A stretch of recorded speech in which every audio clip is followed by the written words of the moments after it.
Bam Pow Comic with your hosts, Andrew Garner and Chris Ramos. And tonight we are covering the one, the only, the superior Spider-Man Omnibus, Volume 1. Volume 1. And yes. Volume 1, 2, and 3 of the OHCs, which is what I'm reading it in. Yes. And this omnibus was written by a legendary comic book writer for Marvel Comics and beyond, Dan Slott. And this is the first time we've talked about Dan Slott on the show. So super excited to talk about him. I thought that was hard to believe too. I was like, Dan Slott? We haven't done anything with him? But... Right. Yeah. I mean, honestly, are we true Marvel fans if we don't talk about Dan Slott? He's been all over the place. Yeah. And, you know, we've gotten a lot of recognition on our podcast for covering Spider-Man. And we thought, hey, this would be a cool, interesting take on Spider-Man that we haven't covered yet. We've covered the first Amazing Spider-Man Omnibus. We've covered Omnibus number 1. Yeah. And recorded. That was our first episode. Whoa. Back to the beginning. Back to the beginning. And we've also covered Ultimate Spider-Man on the podcast. That was a wonderful episode. And now we're here to talk about Superior Spider-Man. And you may ask, well, what makes this Spider-Man superior, you say? Well, imagine, if you will, one of Spider-Man's greatest enemies or iconic rogues gallery villain from the beginning. Dr. Octopus, from the second Spider-Man movie.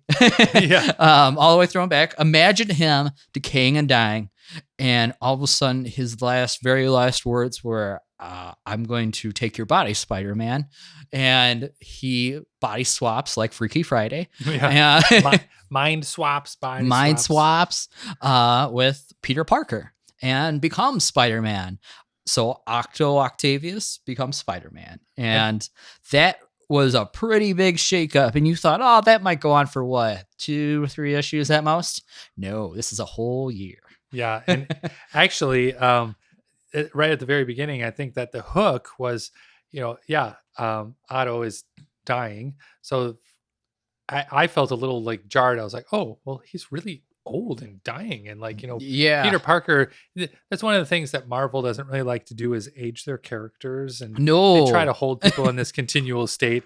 And but if you think about it, like Doc Ock was already like a totally grown older man when he first met Spidey. Yeah. So he's probably got 30 years on Spider-Man. Yeah. If Spider-Man is 30, then how old would that make Otto Octavius? Pretty old. And how all of a sudden he's aging to the point where he's literally wasting away. And it's really, I think, a good hook in the beginning of this comic of just, hey, wait a minute. These supervillains can just die of old age, I suppose. Right. Yeah. And he in his genius figures out that he just wants to live the rest of his life now as a younger person. Yeah. And what better way to get revenge against Spider-Man? Yeah, than to take his arch nemesis. One of his arch nemesis, and taking control of his body, and he knows that he's Peter Parker. Yes, absolutely. He knows it, he owns it, and he wants to be him. Kind of like, hey, I am one of the smartest scientists in the world. You are wasting your potential as Peter Parker and as Spider-Man. You could do so much more if you had the smarts that I have. It is cool that he made it like a pompous thing too. Like still boastful. He had just like a dig about, I'm better than you and I will prove it. Right. And so this was a huge major shakeup that writing Spider-Man from a heroic villain perspective. You haven't seen a lot of that. Mm-hmm. Right. Making a villain redeemable, but not. Yeah. I mean, at the very beginning, I think that wasn't his choice. I think he was like, I'm gonna see what I can do in this Spider-Man body. And I think he was also surprised that he did so much as just like Spider-Man, but then he was like, it also freed him up to continue some of his scientific ways and be like, I mean, Otto is a super mega genius too. So he's he goes, I'm going to take this idea of Spider-Man, I'm going to make it even better. Right. And it's been a while that, Otto was actually like youthful. And so he's like, whoa, I've never been in this, feeling this refreshed and energized and since ever. And so kind of like, and actually having some sort of normal life in quotes, where he might be able to have a little relationship with somebody, that might not, look down on him for his looks, or just finding some stability, or be having a relationship with the Avengers and things like that. Yeah, like having an actual group friends, right? You know, that's not the Sinister Six. That cared about him. Well, and like he says, I'm not going to tell anyone about this. This will be my secret, and you, Peter Parker, will die in my body, and no one will ever know that I'm, Otto in your body. Well, so for him to not tell anyone ever, that became a struggle at the beginning too. Yes. I think they were lucky too that the Sinister Six like freed Otto Octavius's body. Like they thought they were like, we're gonna rescue Doc Ock, but they were really rescuing Peter Parker, right? Who's in his mind. But also, Doc Ock couldn't really tell anyone. I mean, how could he get that secret out, and still kind of hold on to what he wanted to do? Yeah, and then meanwhile, Peter Parker, with the mind swap, went into the body of Otto Octavius, this crippling, dying. He's literally hooked up to every like feeding tube and respiratory assistance and everything. He's in rough shape. And so they're also like, oh, he's gonna die at any time, and he's in this, like, I think he's at the Raft, one of like the big like super prisons and everything. And any effort that Peter can do to try to express himself, that like, help, I'm trapped in this body, you have the wrong Spider-Man, it's pretty much just thrown in the garbage. Like he's just rambling. He can barely even talk, actually. Absolutely. So he has to get super creative. Maybe it's jumping to another body, or another device. That doesn't really work. Maybe it's trying to reach out to one of his friends that he had, one of the detectives. Kind of works, but he could barely get 2 words out. Maybe it's enhancing his body. He has all the memories of Dr. Octopus. Maybe it's enhancing his body, recruiting some friends and trying to get the technology back. Well, all the things he could try to do, he does it, but eventually it's not enough. Yeah. I mean, at that point too, and that's why I thought the story started in a really good spot, because it's like they immediately set up the futility of Peter Parker even having like any legs to stand on. It's like him in the story is not the point, right? And Peter Parker in the story we're not focusing on at all, really, right? So then they started shifting gears into like, okay, so now you have Doc Ock. What's his game plan? What do you think's going to go on? And which would be the fun one of the just that one is such a fun pitch to make, especially from a writer's perspective, because you can really break ground. You can think of all the things, like if a villain were to be actually Spider-Man, what were their intentions be? You have so much creative freedom with and what I really like too, because now it's getting into being true to the character. It was coming right up onto Amazing Spider-Man number 700. 700. So you're like, okay, this has been going for a long time. But what I really liked is, and I look at this with any superhero book too, is like, what story can they tell that hasn't been told? That's such tough. Yeah, and I thought this was a perfect lead-in, because now you have a Spider-Man story from someone's totally separate mindset, someone's totally separate view. And it's not just like some alien came in and took over Peter Parker. Or a clone. Yeah. Nice. It's Dr. Octopus is like, people know him too. And like, they really love his character. Like, I think he's one of my top 3 villains. I mean, so it was really exciting to see like, oh, this is someone that instantly connects to readers, and that instantly connects to all of the Spider-Man, history. And you really want to know, what does Doc think of Spider-Man now? Like, we kind of knew that he respected him, but he also was battling him, but he was also respecting him. And it's like, where can this go? So great pitch. I thought it was okay, this is a good storyline. Yeah, absolutely. And he does such a great job of, well, like we said, with honoring the history of Spider-Man. You get to encounter the Green Goblin. You get to encounter J. Jonah Jameson, the Spider Slayers, the Vulture, the Scorpion, Hobgoblin's insane plans. There's a whole Goblin War. Well, and I think they really found moments to work MJ into this. Yes, in really good ways and really creative ways. Yeah. For like the pretense to that. Right before this run was the infamous J. Michael Straczynski from Babylon 5. He wrote a huge arc, including One More Day, an infamous Spider-Man story. We're not going to spend a whole lot of time, but basically said, hey, they're about to get married. They aged up the character so much, made him an adult and tried to make him more serious, to the point where they had to find a way to like reset him back to zero. And so they broke up Spider-Man and MJ. Huge thing. And that kind of sank Spider-Man for a while. So it was it's always been like every writer after that was like, how do we get back Spider-Man back to square one, back to where the fans are really digging this, that there's some value to be added back. Well, that's where Dan Slott kind of came in, and he had huge shoes to fill. Huge. Like Slott, every once in a while we got to hit the reset on Spider-Man. Yeah. And this is one of those moments. Yeah. I don't know. It would be a really, really hard task to jump into. They're not on exactly friendly terms. They're a little bit, but they're like, I don't know, you do it over here. What? I'm over here. MJ's trying to start her own nightclub, which is kind of cool because she gets to be kind of independent on her own.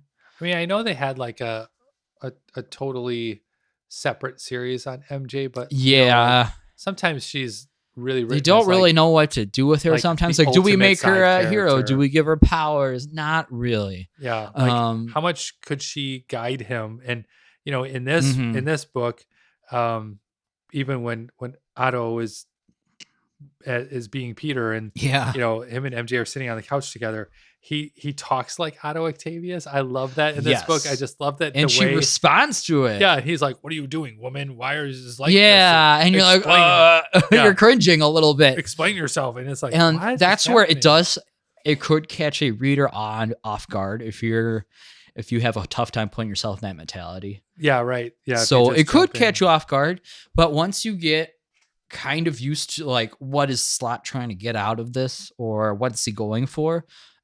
It definitely picks up the pacing a little bit more. And, he starts spending less time as Peter Parker and then more time as like Superior Spider-Man, and all the little like trickle, like, I could build an army. I could build all these little spider bots and things like that. I think really once he breaking saw, apart. Well, and part of that too, because this is what you pick up over the course of, I didn't even see how many issues this is. This is 31. Over the course of 31 issues, yeah. You do see that Otto, on one hand, wants to make Spider-Man like effective. Yes. It's like his biggest thing. Effective and efficient. Yeah, it's like, how can I just streamline all of this? Yes. And a lot of times he's like, okay, I have to go break up this bank robbery, or I have to stop this villain. So he's like, I'm going to stop this villain in like 30 seconds. He was thinking of it more from like a scientist's perspective. Right. Or like, here's a problem and here's the easiest answer. But, sometimes the easiest answer is to like severely hurt someone, or right. Like add a level of violence to just end the fight immediately. Right. Yeah. Publicly. So like, and people are like afraid of him. Spider-Man usually tried to think of like creative ways to stop fights, right?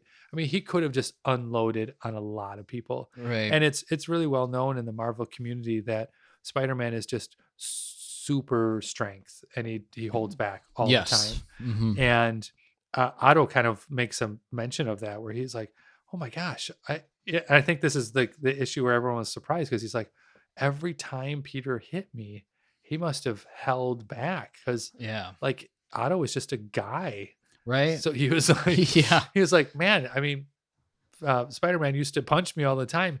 Every time he threw a punch, he must have held back, because Otto realized just the incredible strength that Spider-Man has. And as a reader, you kind of put that in our brain too, that you're like, oh, I guess he really was super, super strong. And if you think about the last 40 years of Spider-Man comics, maybe he was. It might take a toll on your body. Yeah. Maybe he was holding back all the time, which is really nice for Peter to do. But yeah, he has shown super strength on many, many occasions. So right.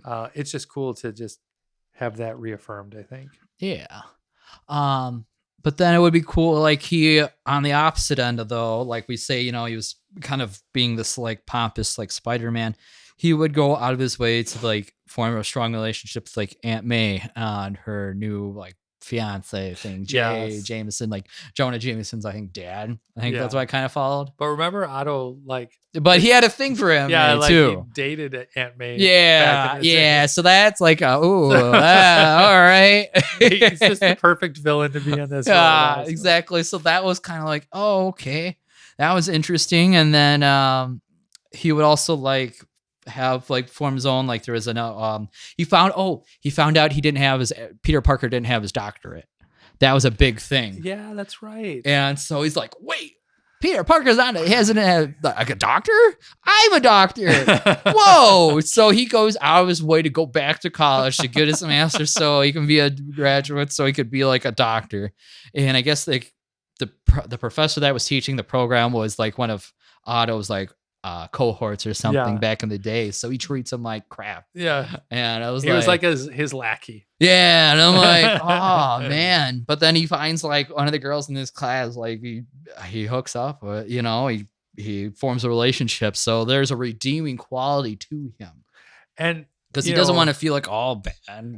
He actually wants to live his life and form relationships with people. Well, and like here's the other funny part, like so Otto just didn't want to die, so then he transferred his consciousness into Peter's body. But like if you think about how much time he actually spends as Spider-Man, like he could have just transferred into a young body and just lived as a young man. That's true. And just be done with it, right? But he liked the idea of like the power and the prestige that went along with being Spider-Man, and that's how he perceived that. And he was like, and then it turned into like, hey, wait a minute, I'm going to do some good. I don't think he was he didn't start that way. He was just like, I just want to be Spider-Man and see what it's like. And he wanted to prove that he could be the better Spider-Man. That's true, I guess. That's what makes him superior. He wasn't doing good. He just was like, I'm gonna be Spider-Man and see what it's like. And then he realized it's really hard to do. Yes. And it takes the whole run for him to find out like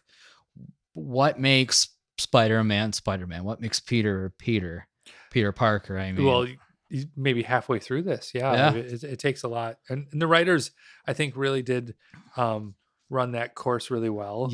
And kind of let the audience and the readers just sort of see that there's a lot of different ways that this could go, this battle. But then, in the end, they wanted the readers to have a really, I think, fleshed out reading experience. So they could have like wrapped it up fast, but it's like, hey, wait a minute, there's lots to explore here. Absolutely.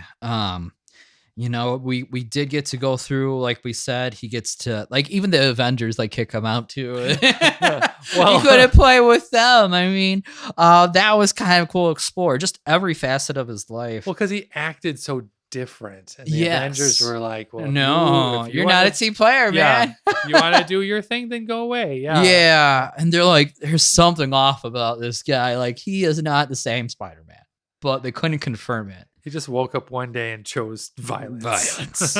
Yeah, for real.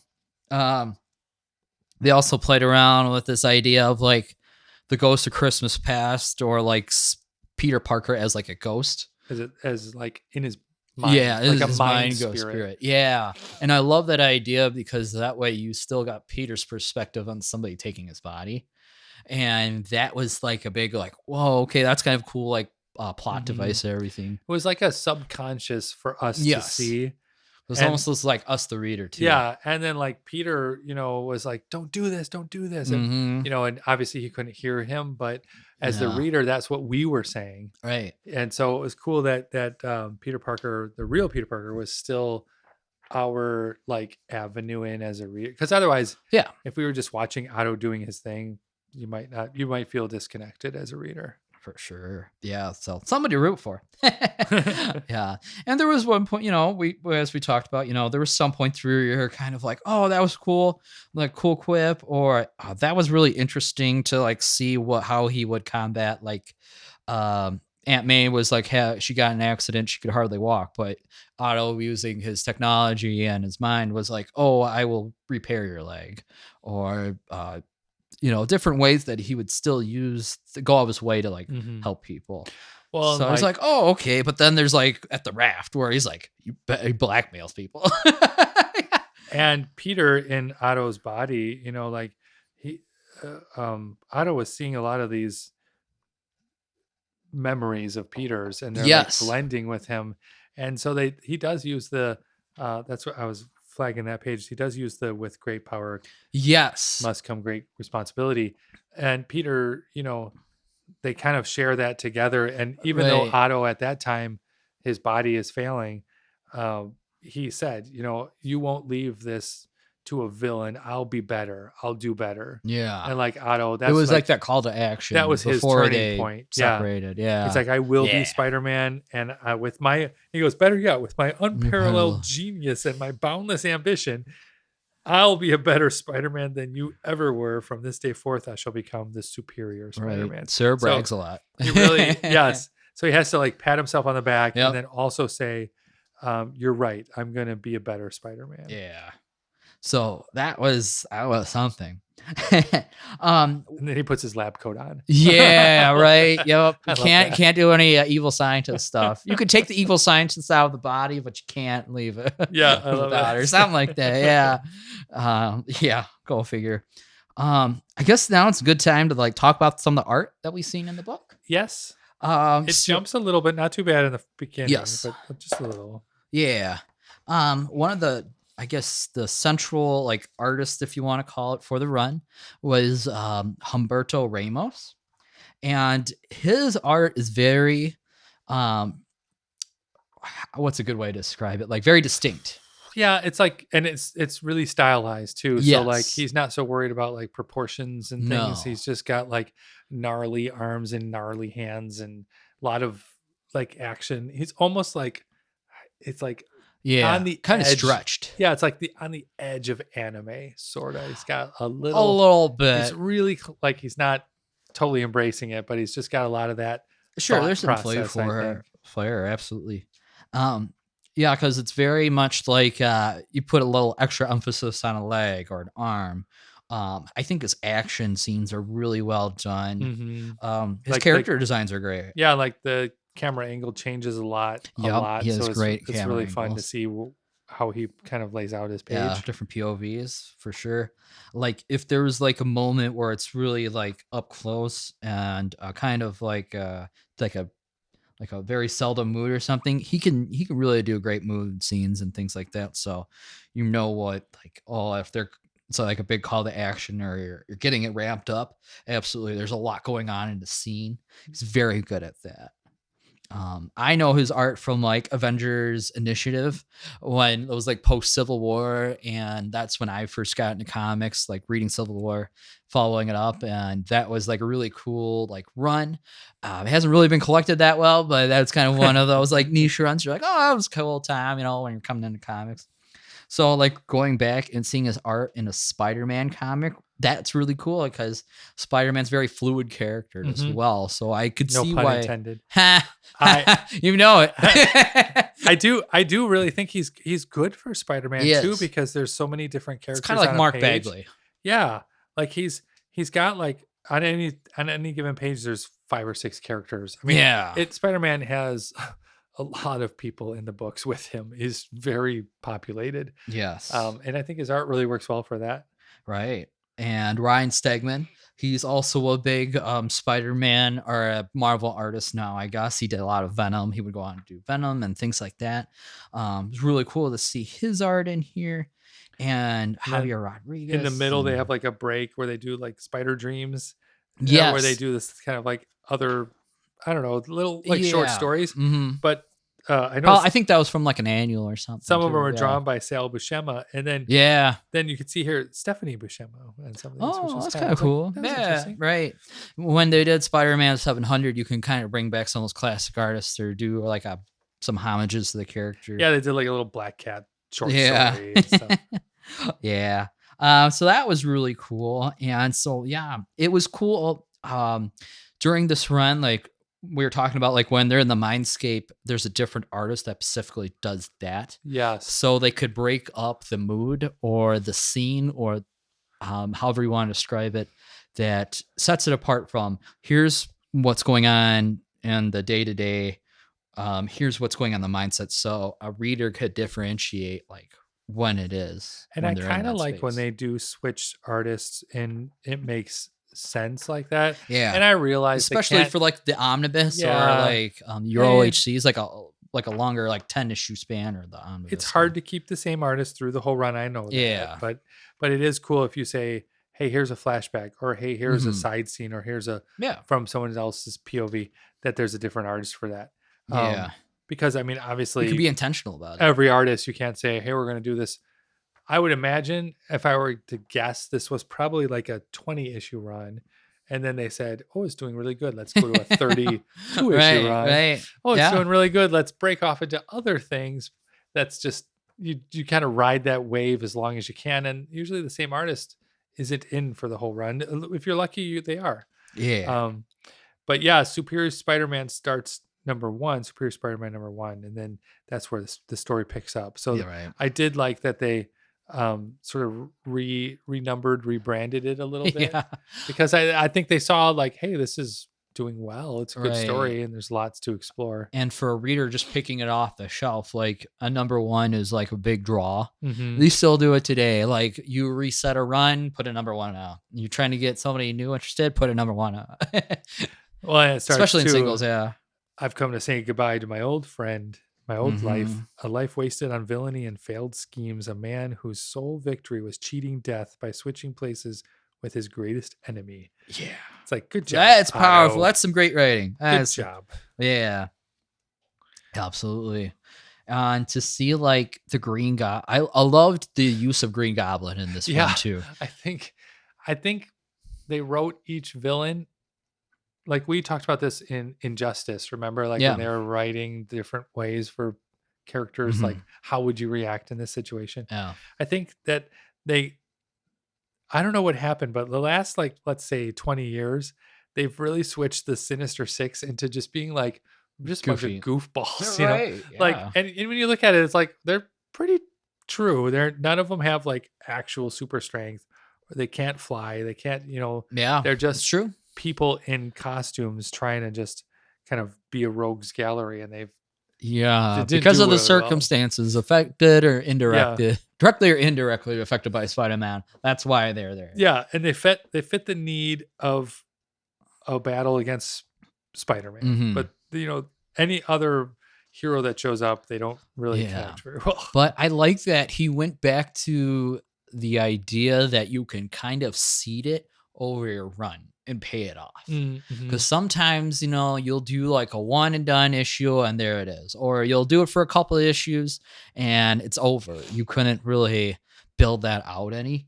And to see that, especially in the Omnibus format, you get to see over almost the entire run, probably since the Superior issue 1, like the goblins are already just plotting in the background, scheming. Right. I love to see that in a book, because that way you have something to build on. You're like, oh, he's popping up a little bit more. It's a little bit more. That's something it took a while for writers to like start doing that more.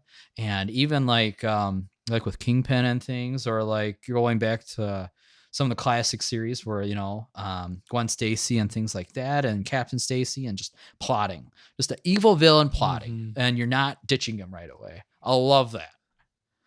Well, and then Otto starts becoming, like he said, I'm going to become the best Spider-Man. So I mean, the first thing he did was like put claws in his gloves. Right. Kind of reminded me of Batman. Yeah. Yeah. Yeah, a little bit. But it was like his way of just, like I said, ending the fight fast. Yes. Of just like, I'm just going to claw everyone. Right. And then he started making his little robots, and he started doing experiments in his lab and building little like communications, and he kind of had these like early alerts all around town. And the story progressed that the more he was being Spider-Man, I think the more his mental defenses went down a little. Yeah. So then Peter could start like looking through Otto's memories and seeing what made Otto. So he intentionally did brain like a lobotomy of some sort. Till that happened, you couldn't do it. Well, and you find out that Otto was just really abused as a kid, and that he was just, he wasn't really tried accepted. To be tragic and things. I do like that. His little like version of him when he was like 6 or 7 years old. It looked like cool. Otto. It was right? Like, yeah, he's got his little bowl haircut. It's this little kid. Yeah. And that's cool. Like Slott kind of really did a great thorough job of really getting in that mindset. And that's a hard thing to do as a writer, to actually get into it, think about it, flesh it out. It's huge. Yeah. So I guess, what was like your favorite like arc of the story? Or like, hey, if you're looking at this run, this was like a really cool. So I think it started off super strong. Yeah. Somewhere in the middle, it does get a little muddy just because they just normally do. Much, it's just so much going on. Yeah, they don't know. I mean, they just didn't know when to end one storyline and when to start the next, so they just kept them all going at the same time. Yes, there was a lot of things going on at the same time. Yeah, and I think for Spider-Man that works, but boy, you have to train your brain to read it that way. Right. But my favorite arc was when Venom showed up. I was going to say the same.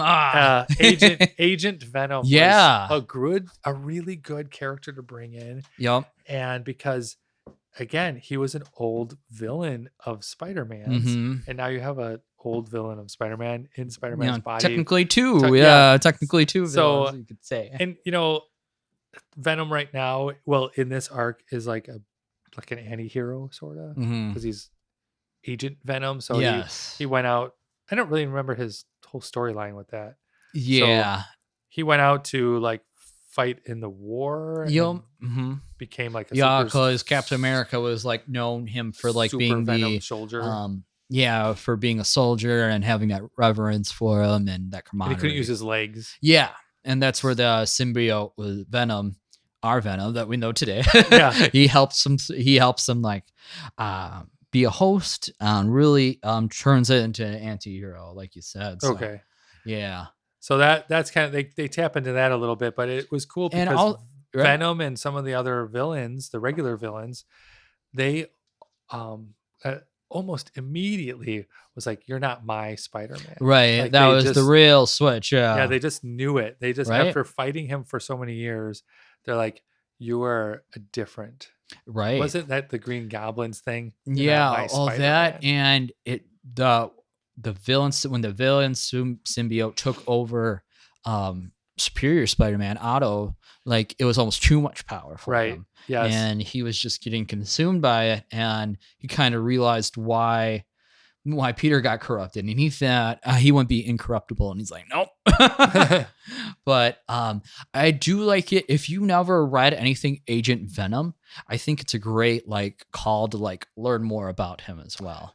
Like they did the character justice. It's like, this is who he is. I mean, he was in it for a while. Yeah, I'd say like a 4-issue arc. Yeah, I mean, it wasn't like most of this. Right, but it was like, oh, I want to learn more. I want to actually read some of the stories and kind of figure out, how did he get his symbiote and things like that. Some of the adventures. I would read that.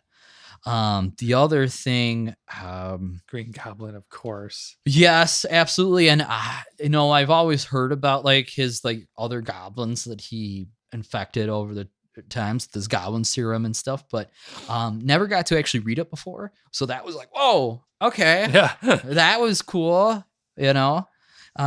Very interesting way of building out like a family for him. And the Green Goblin is like, he's like Spider-Man's Lex Luthor. He's like, exactly, no one's allowed to hurt him except me. Like, yeah, and if you want to make his life terrible, I'm gonna come up with the worst way to do it. Like he is like the Joker, like yes, he's all of that combined, because he's like unhinged and he has no rules. And yeah. I think once he realized that that's really not his Peter Parker, then it was like his mission to like totally expose him and get rid of him. Yeah, because and he wants his way. I think this was like one of his better like the better uses of Goblin, because he could be more calculated. He was waiting his time. Yeah. And he wasn't going like first instinct, go out there. He was like, I'm building up an army. I'm doing it in secret, and I'm going to pick my moment. And for half of this book, you just see him build and build. Yeah, and build. I love that. And I do like too that they changed the costume. Yeah, purposefully. Yep, absolutely. Yeah, we didn't touch on that. Yes, he does change up the costume scheme a bit, and everybody's like kind of off taken for it, but it's not unusual for Spider-Man to have a new costume. Red and black instead of red and blue. Yeah. And it worked well. It did. Kind of reminded me a little bit of Ben Reilly's. Oh, I had some callback to it, but a little like twist on it. That was another thing, like bringing back the tendrils of Spider-Man that he had from like Civil War. Yes. But almost the Iron Spider. Yeah, the Iron Spider costume with like the red and gold, but he did red and black, but almost like it's a calling card of like Dr. Octopus is like I think hiding in plain sight almost. Yeah. Like everyone goes through a rough moment in their superhero life, and they all get like a black costume, right? Like the broody, the U.S. agent black costume kind of stuff, right? And not to forget, Spider-Man 2099, Miguel O'Hara. Yes, he did. Yes, he showed up. He did. Maybe someday, we'll cover Spider-Man 2099 on the podcast. I would love to do it, just to be zany. But it was really cool because you don't have to bring all the Spider-Man of the multiverse into it. He'll do that later on. There's a whole Spider-Verse omnibus, and Slott will do that later on. But just having him in the story, just to connect that piece, really cool to see that happen. Just to say, hey, we'll do a little bit of it. It's a callback from the future. But in real life, it's like a callback to Spider-Man of the 90s. So that was really cool. Like intentionally, like Slott's like, I'm the biggest fanboy. I'm going to write it all. I've got you. And, I got you. Well, and that's kind of the way that I split it up. So like the omnibus is split in. This story is split into 3 OHCs. Yep. Oversized hardcovers. They're about what, 10, 12 issue? Yeah, something like that. And the last one's thicker than the others, so they just decided, well, let's just run through the rest. Right. But the first so it's almost like in 3 parts. So the first part is just really establishing what Dr. Octopus notices is different from Peter Parker than what he thought. And then the second one is him just trying to do everything all at once, and then failing a little bit. And then the third OHC is split up to say he's finally doing it right. Like he gets this kind of wave where it's like, oh, this is working and I can manage this. But then that's when he does start realizing that, Peter Parker has a really rough life, a rough history. He's got all these experiences and memories that have turned him into who he is. And so he can't just like ignore those. No. And for him to start saying, well, there's a reason why only Peter Parker can be Spider-Man. Yes. So I think that was the other big storyline here, is that you can't just step into a superhero's body and be like, I'm him now. Yes. And so for the reader, that's like why they even wrote this story, I think, is to show that no one can be Spider-Man other than does your experiences and memories make you the hero, or does your powers make you the hero? Yeah, that's exactly what it is. And I think that's Slott's like question that he poses to the reader and to Spider-Man and to this run is what makes Spider-Man? What makes Peter Parker the hero who he is, because I think that guy got lost over the years of just kind of different arcs and things like that. Every writer tries to answer that question, and since there was that major shakeup with One More Day, it was almost like you almost have to wipe the slate clean and really go a 180 direction, like go crazy, but bring it back at the end of the day.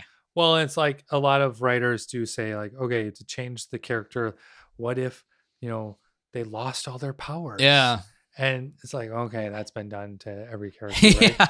But this one was like, no, keep all the powers, but just have someone else use them in a different way, which was like super exciting because you think, and they're like a similar but different, because it's almost like the Matrix. If you took the red pill, you're going this way. If you're taking the blue pill, you go that way. And then you're like, gosh, Spidey, why don't you make robots? Hey, right. Spidey, why don't you have more surveillance? Yeah. Why don't you use more? He just uses his webs. Well, right. Spider, why don't you have a cave or an island? Yeah, why don't you just fill everything with gadgets and gizmos?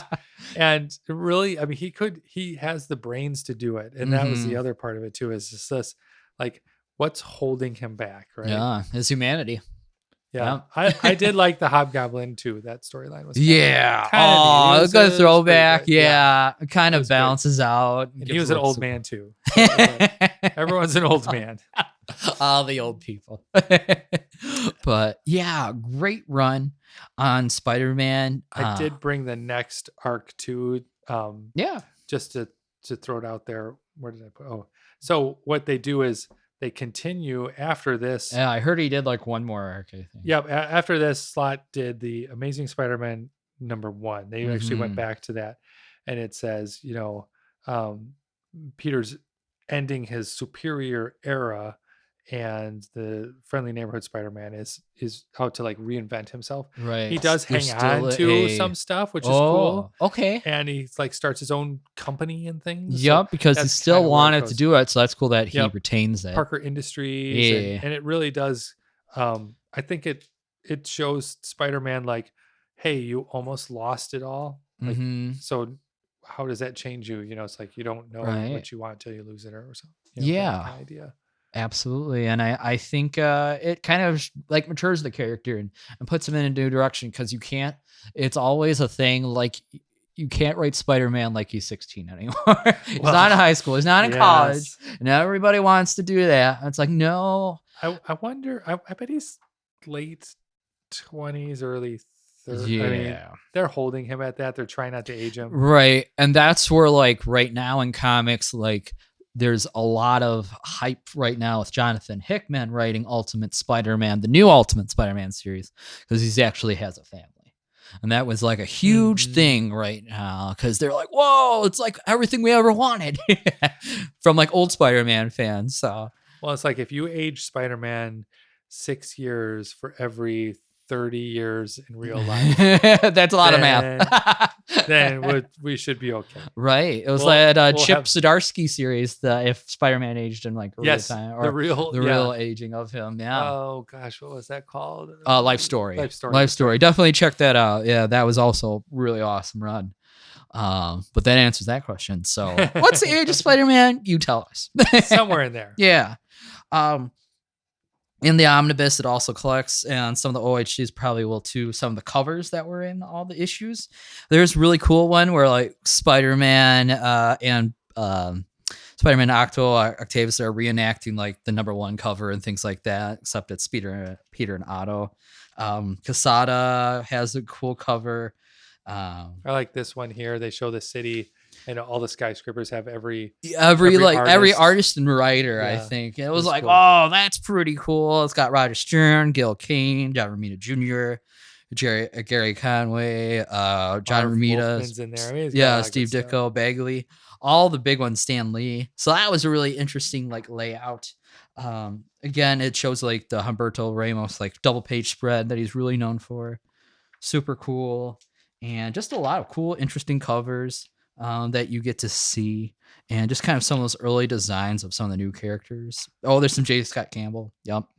And yeah, and he wasn't afraid. Ruin the end for you. Right. Let you and then in the very, very back, you get to see for the Omnibus, at least, you get to see the entire Amazing Spider-Man 1 through 700 cover gallery. 700 issues. And they're little bit. So it's like, oh, this is kind of the mapping for the next how many Omnis? Yeah. And most of his covers generally had yellow backgrounds. Which is yes. weird, and we don't know why. So that's kind of cool. Like, it shows like up to the Spider-Man 700. So I was like, that's a neat touch. I like that. Mm-hmm. But yeah, what'd you overall recommend? Overall, yeah, I think the story is really fun. Like I said, you kind of like it starts strong, you got to muscle through the middle, and then ends really, really, really strong. I love the ending of it. They really did a good job. It's a very fast-paced book, I still think. Definitely keeps you entertained and wants to keep reading. I probably read it for a couple of weeks, and I probably could have kept, if I didn't have life, I could have read it in 2 days. But I like it does a lot of throwbacks too. Like it really pays attention to his history. Yes, it definitely, if you're a big Spider-Man fan and you've been following him for a while, a lot of payoff here. You'll pick up on a lot. Absolutely. And if you like Dan Slott and his writing after reading this, he also has his Silver Surfer run, and he also has a She-Hulk run as well, that he's really known for both those runs. And I think there's a Spider-Verse Omnia as well. And, who knows, we'll probably get another Dan Slott Spider-Man omnibus of the rest of his runs and things like that. Because there's like Gauntlet, Spider Island, and things like that have been collected in OHCs, but not omnibus quite yet, but it's only a matter of time. Well, in the back flap of this says actually over 3 years he's written. During his 3-year run, he wrote 100 issues. Wow! So he became the writer most closely identified with the web-slingers Brand New Day era. Yes, that's pretty much what Brand New Day and Marvel Now era. Yeah. And so he really took over as full-time writer to really change Spider-Man. Exactly. He has a huge legacy with the character. Awesome. Yeah. So he's definitely, no matter what you think of his personal opinions or everything, he's still a great writer at the end of the day. And you got to respect it. And it's a fun story. Yeah. Definitely go check it out. So pick up the Omnibus. It's readily available in stores near you. That's it. Yeah, it's like, I don't know, $50-$60. Yeah, definitely worth the investment. It's awesome run. We definitely recommend it. And this has been another great episode of Bam Pow Comic Hour. This is your host, Andrew Bonner. And Chris Ramos. Signing off. Goodbye.